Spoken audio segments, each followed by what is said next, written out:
Greetings, everybody. My name is Dr. Gregory Price, and what I'm going to be talking about is what is dissemination.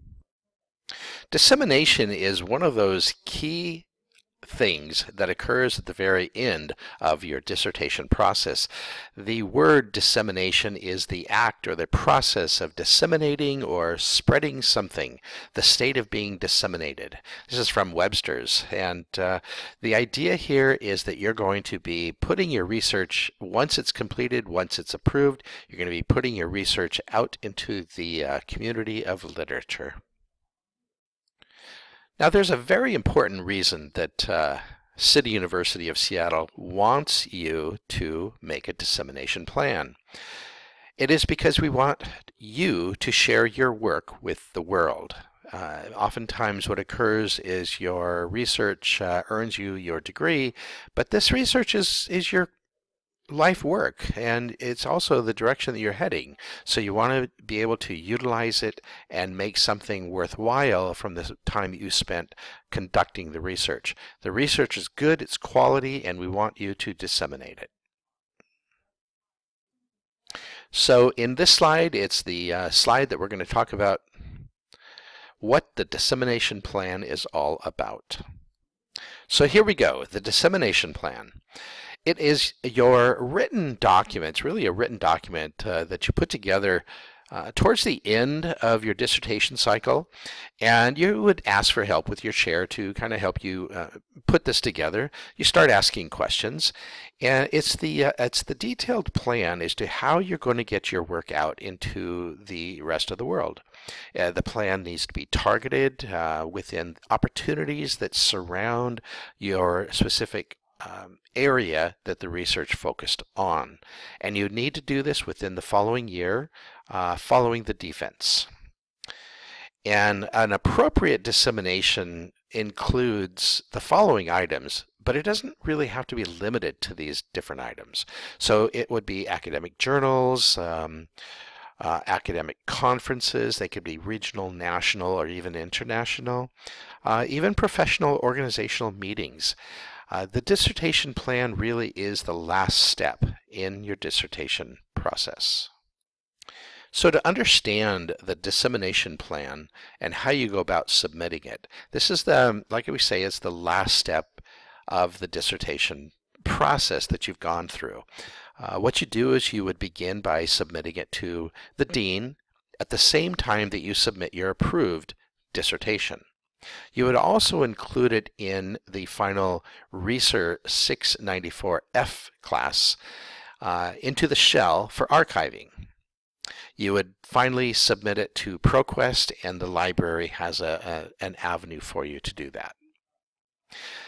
The final idea is that you would also be presenting all of your ideas and your plans of your dissemination within the defense. So let's go ahead and talk about developing the dissemination plan. This particular slide helps you to wrap your head around how you want to go about getting the word out. So before you determine your outlets, start to consider some ideas. Ask yourself some questions. Ask yourself about these three circles that you see on the screen. Think about the material, think about the impact, and think about the audience.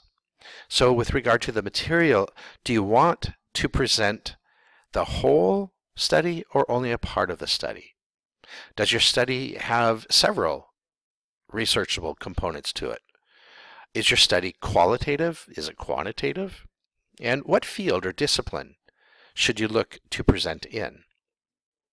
Now, looking over at the impact, do you want networking opportunities or do you want rigorous peer review?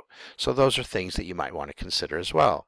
How many people do you want to read or learn about your work? This is kind of a reach approach. And in terms of your audience, do you want to reach mostly practitioners or do you want to reach researchers? Does your work speak to a specific small audience, or will a wide range of people benefit from learning about your research? So these are some things that you might want to consider as you go down the path of really determining what your dissemination plan is going to be. So let's go ahead and talk a moment about submitting to conferences. So when you think about submitting your plan to a conference, here's some guidelines for you. What you want to do, the bullet points that you see on the screen, is what you want to include within your dissemination plan that you're going to submit to, to the dean, to your archived, and you want to include the name of the organization, the conference name, the dates of the conference, when it's scheduled, when your presentation will be scheduled, or if you're that far ahead at least. You want to also include the submission deadlines and the different deadlines associated with your submission, with attending the conference, that kind of thing. One way of identifying or finding areas where you can disseminate your work is to look at large databases or directories. Now, this is going to include everything from the large to the very, very small. So they're useful to kind of get started, but as you work further into your research, you're going to start to identify areas that will be more helpful to you and more direct focused into what it is that you want to accomplish with your dissemination. But here's some options for you in terms of being able to reach out into the greater world of conferences. Another approach is to check your professional organizations' websites and join their listservs. This way they will be able to communicate directly to you as to what is upcoming in the future. And that way you won't miss any of the really good ones that really apply to your research. This is not an exhaustive list by any means, but it is some of the bigger ones in terms of the leadership components that we apply. Now, to give you an example, this is the ILA, the International Leadership Association website, and you'll notice a couple of different areas. There's two areas on the screen that are circled. At the top right corner, it says Join the mailing list, and then just under the logo, the ILA logo to the left, it is circled where it identifies conferences. So click on conferences, and the next slide is going to share with you what is shown on that particular screen, on that website screen. So once you have clicked on the conferences link on the homepage, it comes to this screen, and it will show you the different components, more links, if you will, on what it is that you would want to do to look deeper into whether this is a conference that you want to apply to. And if you do, there's a call for proposals. This would be a first step for you. So go ahead and click into the call for proposals and follow the instructions there. Once you have clicked into the call for proposals, be sure that you follow their guidelines very closely. Note the submission deadline date and the time zone that is where the conference is located. A very important point. Be sure to meet those criteria. And always connect your work topic to the conference theme in your submission. All right, so that was a bit about conferences. Now let's talk a little bit about submitting to journals.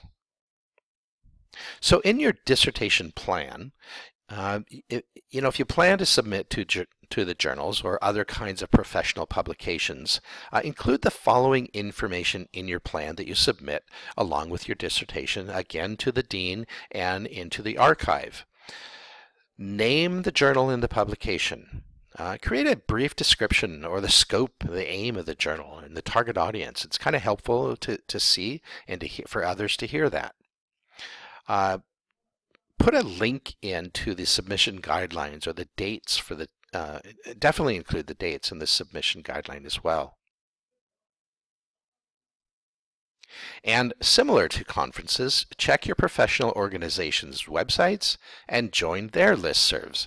Often these organizations have their own journals, and quite honestly, a number of them may even have their own conferences. So you look into that and see what the alignment there. Now, the City of Seattle's website does have a really good journal finder, and that's an area that you can certainly utilize. Talk to a librarian and have them show you, if you don't already know, where this is located. Another avenue is to try this journal finder. You see the link on the screen, and it's an opportunity for you to kind of dive in and identify a journal that might fit your topic as well. So just some tips for you now. So when you create your journal submissions, make sure that your work fits within the scope of the journal. And a good way to understand whether or not this is the case is to read some of the articles within that journal that you're thinking about. Make sure that your methodology is appropriate for the journal. Be sure that the format that your submission is really aligns to the journal guidelines. This is also very important. Sometimes a query letter is a good idea, and a query letter is going to be shown on the next slide. So what you're looking at here is a sample query letter. The bullets or the circles on the right indicate what each of the paragraphs discuss. So think of it this way. So the first paragraph is you're considering, submitting to a journal, and so let them know that. The second paragraph is really an abbreviated version of your abstract or the entire thing.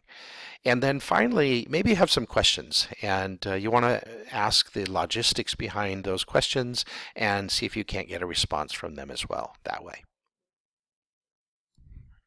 So finally, during this process of reaching out in your dissemination phase, you're going to get rejected, and that's not a problem. At this point in your life cycle within the dissertation phase and process and all, rejection should not be something that matters too much anymore.